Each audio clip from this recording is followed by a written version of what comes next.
Hey everybody, this is Coach Rylan from GoSleeveless.com, and this is the beginning of week 5 of the Fat Loss Project. So first of all, I want to say congratulations on making it this far. You're basically 2/3 of the way through now. You only have 2 weeks left, and I'm sure you've probably felt like the last month has gone by really quickly.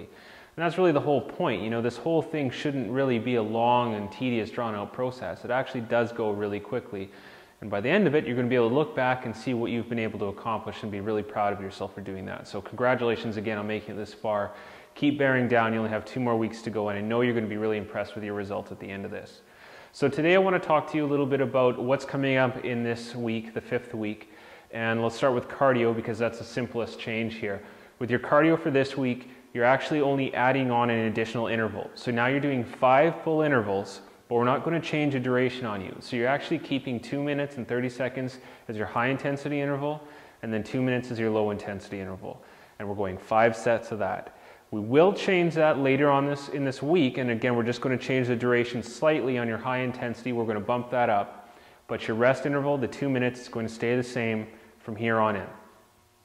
Now, with regards to the strength training program, here's where we have a little bit more change happening.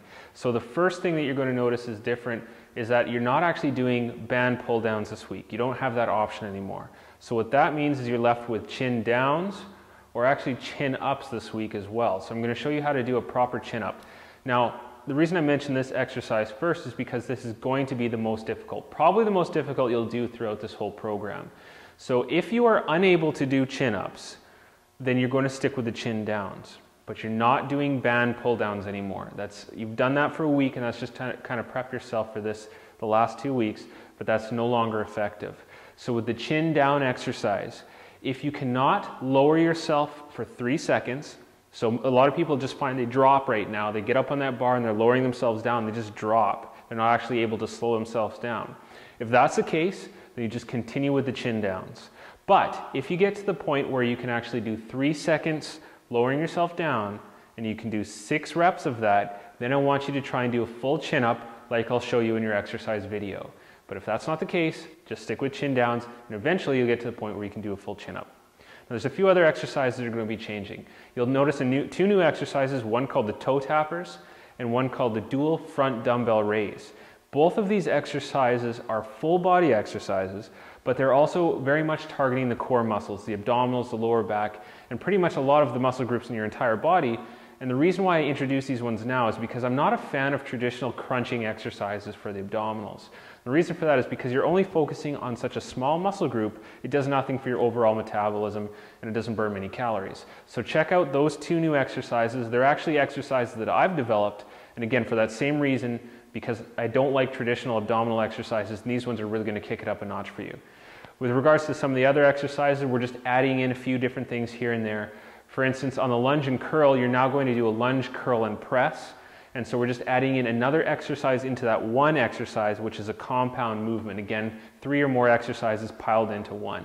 Again, the whole purpose of this is just to give you more bang for your buck. You're trying to get more exercise done in the least amount of time, stimulate your metabolism more, and really burn more calories than you would otherwise. Again, it keeps these workouts nice and short, and I think everyone would agree that's probably the better route to go.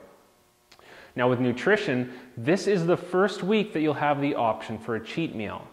Now I say option because it's not necessary. If you're really happy with the way your results are going, and you don't feel like you absolutely must take a cheat meal, then don't. You don't have to. And for a lot of people, there's nothing to be gained by having a cheat meal. Now, I say that, but there are some people who will find that adding in additional calories actually stimulates their metabolism more. In this case, you would be the type of person who has felt hungry up until this point. And for the vast majority of you, that's not the case. Most of you are finding it's a lot of food to eat, and you have more calories than you need. If you're the type of person that finds that you've been hungry a lot, then a cheat meal might help you. If you're the type of person who's been finding that you're getting plenty of calories and you're actually forcing yourself to eat more than you normally would, a cheat meal is not likely going to give you any benefit. But that being said, everyone has the option to do this. Now that's a meal, it doesn't mean it's an entire day, so take that into account. You have one cheat meal, the rest of your day has to be just as it's been planned and laid out for you. And again, you don't have to do it if you don't want to. The next thing is calorie cycling. Some of you tried doing the half portions for 3 days last week and got really good results with that. So if you were the type of person who did the calorie cycling, so you did 3 days, which would have been Tuesday, Wednesday, Thursday, taking half of the portions that I normally give you, and you notice that you lost more weight by doing that, then that's something you can continue to do throughout the last 2 weeks of this program. So you'll always do that Tuesday, Wednesday, Thursday, half portions, and then the rest of the days of the week you go back to your normal size portions just as I've laid out for you. So again, if you're the type of body type that responds well to calorie cycling, then you're just going to continue on with that. So other than that, you have another new menu plan for this week. So now we're up to 5 menu plans. And again, we're doing the same thing. You're just cycling those menu plans. So what you start with on Monday, you'll also have that on Saturday. What you have on Tuesday, you'll also have on Sunday. And then the rest of the weeks are only those 1 days. And then again, next week, you'll get another one. So you'll have 6 full menu plans. So that's all the changes there are to this week. I really want you to bear down and push yourself hard these last couple weeks to really squeeze out all the results you possibly can. Again, you don't need to do the cheat meals if you don't want to, and calorie cycling might be a really good idea to keep that in your rotation. So that's it for this week. Keep going really hard. I'm really proud of everything that I've been seeing and all the results that people are getting. Take care of yourself, and I'll talk to you very soon.